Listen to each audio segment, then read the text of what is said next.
The last and final game, I want to go by fast and slow because we're already an hour in and we have Origins to talk about, but I also really want to talk about this next game. And this next game that I want to be able to talk about is Nemesis. Bum, bum, bum, bum, bum.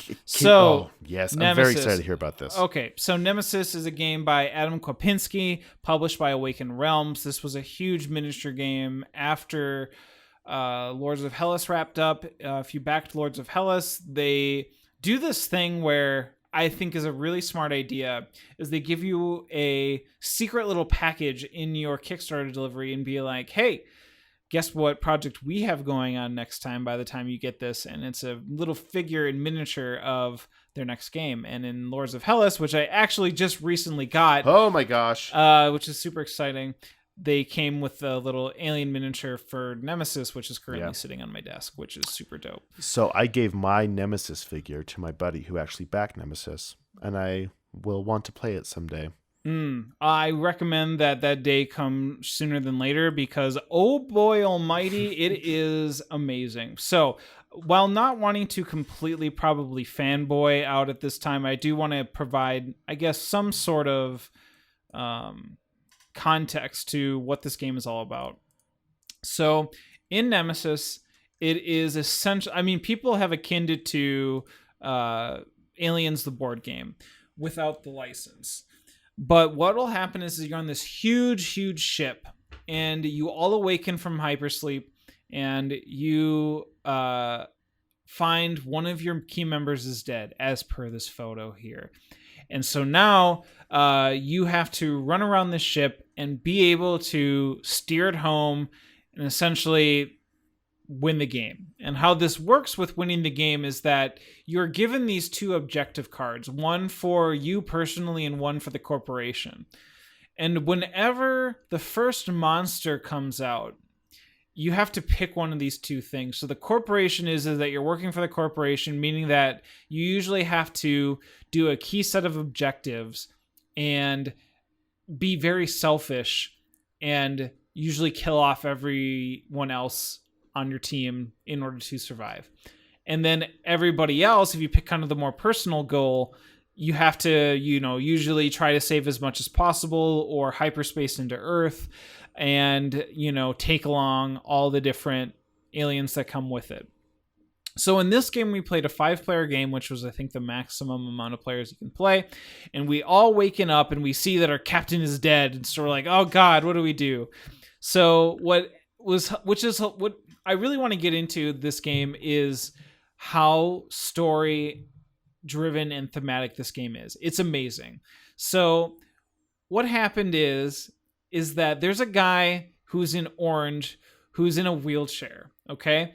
And so this guy in the wheelchair is a scientist, and the scientist wants to be able to find a bunch of scientist goop. And I also want to probably preface this by saying that there's a little bit of a light role playing that we did in this game. So I was the pilot, and so my main objective that I kind of inserted into my role playing was that I needed to make sure that the engines were okay, and then I was going down with the ship. Like, I really was adamant about that. And the scientist was kind of scooting around and was trying to find all the all the sciencey goopy things. And then there was like a soldier, and there was another, I can't remember what the other one was. A scout. The other one was a scout.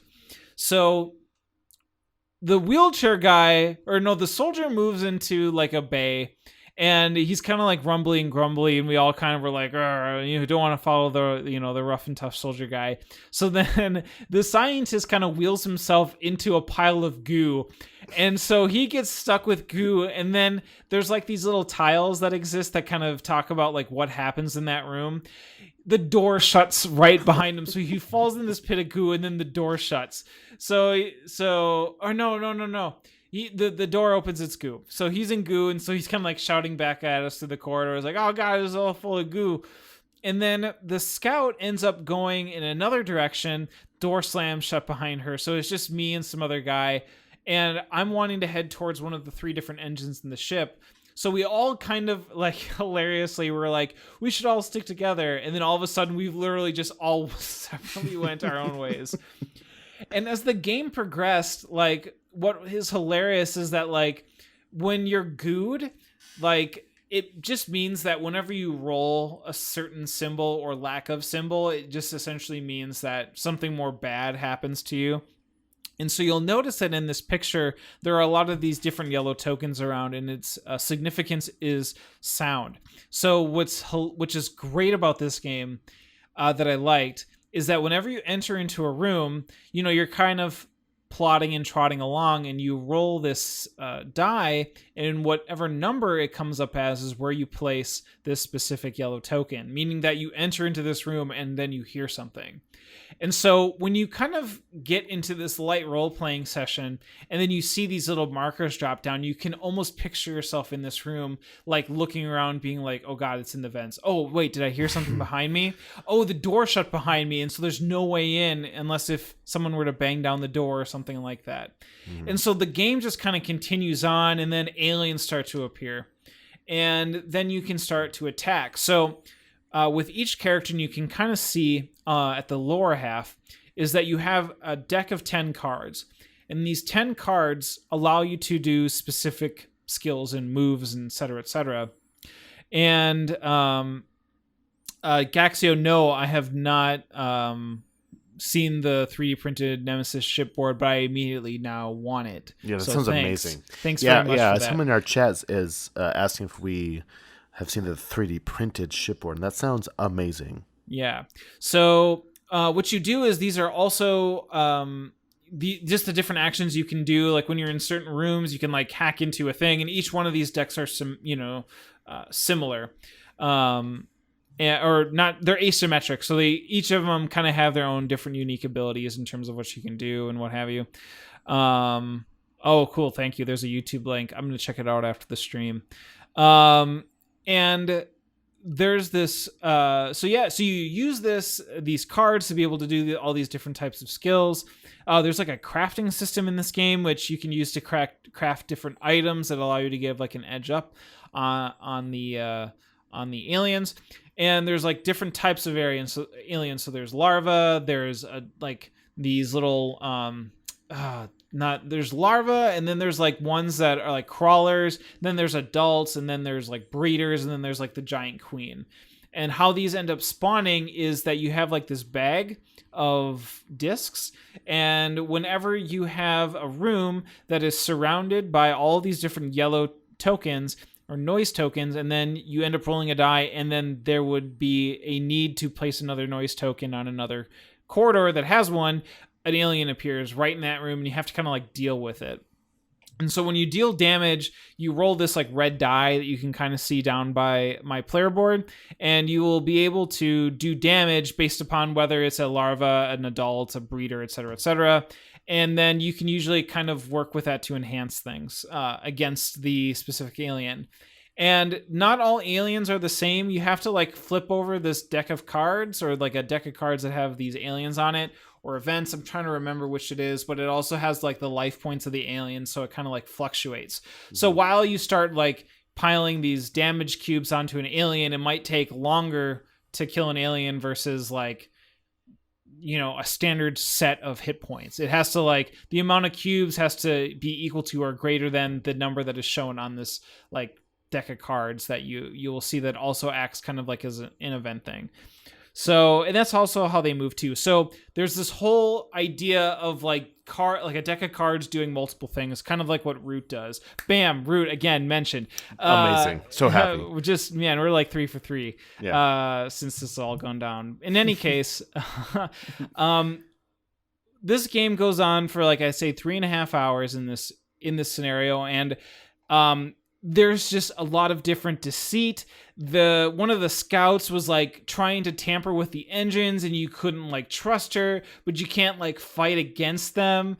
But there's like different areas in the ship where you can actually like be in like a like a compartment where you can get like shot out of the ship or something like that. So you can hack escape the computer. Yeah, not an escape pod. Escape pods are in this game, but like there's like different areas like where all the storage is and stuff like that, and it usually leads outside. Yeah. You can like hack the computer system and choose to like like a trash type thing. Yeah, like and you can like you can like eject them from the ship, which means they would get removed from the game entirely. And just things are going bad every single turn, and you're just trying to make do with what you have. And again, when you incorporate a light RPG element to the game, it just rocketed this game up for me as like one of the favorite games I've ever played this year. It was a lot of fun. Is it the best mechanical game in the world? No. There's a lot of finicky things to it, a lot of things to take into consideration when you roll this dice. Like if you roll a dice and there's an alien next to you, you have to move the alien. If you roll a die and you have a little swipey thing, you have to put noise cubes on everything that doesn't have one. And it's just like if you're good and you roll the die and it's a blank, it turns out to be a thing, you know. And so there's like a lot of awkwardness and weirdness to it all. But in the end, like you end up kind of getting into this flow and in this rhythm, and you end up creating this story that you get to talk about with these people afterwards. So much laughter, so much fun. Nemesis, I want to do another quick photo here too. Like I was in the escape pod room, and like 2 different aliens followed me into this room, and I had to kill them both in order to escape. Spoilers, I did not. I died. But I mean, this game literally embodies what it means to be an Alien board game. I really like it a lot. I think there could be some trimming of rules to make it just a little bit better. But in the end, like, this game was just a treat. I'm really glad that I had the opportunity to play it. This was a game that I was definitely going to back, but through our gaming groups that I have here in the cities, we kind of agreed that a friend of ours was going to go all in and get, the game, and that we were just going to play his copy versus me also owning a copy, because I can't see myself really playing this without him being involved in one way, shape or form. So right. It's so good, dude. Nemesis is amazing. I wish it was a little bit higher on the BGG list, but it's like it comes so close to just toppling over Mansions of Madness for me. Wow. I think Mansions just has a lot more, I think, variety and stuff to offer, and like all the different stories and narratives to experience, while Nemesis is just like, replaying Aliens the board game. But but it just, I think, pulled me in so much more than a Mansions game, that I think is why it like is really up there. So that's cool. So there's a buddy in my group that has it, and he'll need to bring it some night, because I definitely want to play this, and I know other people want to play it as well. Since it happened just after Lords of Hellas, I did not back it, since I sunk in a lot of money for that. I don't have my second wave yet, by the way, so you have everything. I have both. So the Warlord box, which is theirs, I have it right here. It's bigger than the main box. It's that's crazy. So like, he's very like, far this from is the mic. this is a big over here. So the miniatures in the Warlord box is just insane. Like, I opened it up and I kind of verbally swore, and Brittany was like, "Are you okay? Is everything okay?" And I'm like, this just is like, this Warlord box had to be shipped separately. It's beautiful, and it's just like the miniatures and the sun, like, never mind. I'll talk to you about it afterwards. But the sun drop quality on it is like so weird. That's what I've heard. Like, it's a bit hit and miss. It's a hit or miss, and mine's probably more of a miss than a hit. But it's just like, I wouldn't have done it anyways, and then I'm just like asking myself, well, was it worth it in the time? I don't really know. I don't think I really have a reason to complain. But then it's like, I spent the money on it, so I go back and forth, and eventually I'll just forget about it. So whatever. Well, I did not do the sun drop, and I still don't have my second wave. I will be patient. It will be fine. It will be fine. Been reversed, anyway, yes, I'm excited for that. I'm glad I got to play it. I'm glad I got such a good time, because this is a game where, like, I'm a bit intimidated because it does seem very convoluted, but it feels like it's worth it. Like, I equate it to the Batman board game we talked about last episode, where there's a lot of rules and it's not a great rule book, but it's worth slogging through because it gets pretty easy. Would you say that Nemesis, and you did mention a tiny bit, but is there a flow, like you don't have to check the rules all the time by the end? So just to kind of add a tick to my nerdy box, I watched a 50-minute rules video before. Yeah, buddy. before actually going and having my friends who had played 4 times just help.